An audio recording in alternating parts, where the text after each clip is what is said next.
ತಿಳಿಯನ ಸತ್ಯ ತಿಳಿಯನ ಸತ್ಯ ಹಿಂದೆ ನಾ ಮಲಗಿರಲು ಘಟಿಸಿದ ದುರ್ಘಟನೆ ಹಿಂದೆ ನಾ ಮಲಗಿರಲು ಘಟಿಸಿದ ದುರ್ಘಟನೆ ಎಂದು ಹರನಾಡೆ ನಾ ಬೇಡುವೆನು ಸತ್ಯ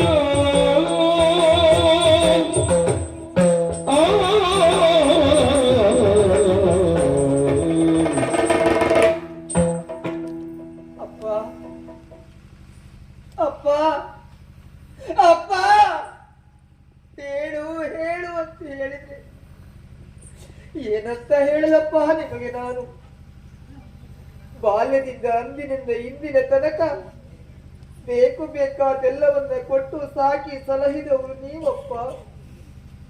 ಮಗಳ ಚಲನವಲನ ನಿಮಗಲ್ಲದೆ ಮತ್ತಿನ್ಯಾರಿಗಪ್ಪ ಅರ್ಥ ಆಗುವುದಕ್ಕೆ ಸಾಧ್ಯ ಉಂಟು? ಅಪ್ಪ, ನಿಮ್ಮ ಊಹನೆ ಸುಳ್ಳಾಗಲಿಲ್ಲವಪ್ಪ. ನಾನು ಋತುಸ್ನಾತನಾಗದೆ ಇಂದಿಗೆ 3 ತಿಂಗಳಾಯಿತಪ್ಪ, 3 ತಿಂಗಳಾಯಿತು. ಆದ್ರೆ ಒಂದಪ್ಪ, ನನ್ನ ಉದರದಲ್ಲಿ ಹುಟ್ಟುವಂತಹ ಕಂದಮ್ಮನಿಗೆ ಅಪ್ಪನ್ಯಾರು ಅಂತ ನನಗೆ ಗೊತ್ತಿಲ್ಲ. ನನ್ನದಾದ ಕೋಣೆಯಲ್ಲಿ ನಾನು ಮಲಗಿದಂತಹ ಸಂದರ್ಭ ಯಾವುದೋ ಕಾಮುಕ ನನ್ನತ್ತ ಬಂದು ನನ್ನ ಶೀಲವನ್ನ ಸೂರೆಗೈದಿದ್ದಾನೆ. ಇದು ಶಿವನಾಣೆಯಾಗಿಯೂ ಸತ್ಯಪ್ಪ, ಶಿವನಾಣೆಯಾಗಿಯೂ ಸತ್ಯ. ಅಯ್ಯೋ ಹುಚ್ಚು ಹುಡುಗಿ, ಒಂದು ಸುಳ್ಳು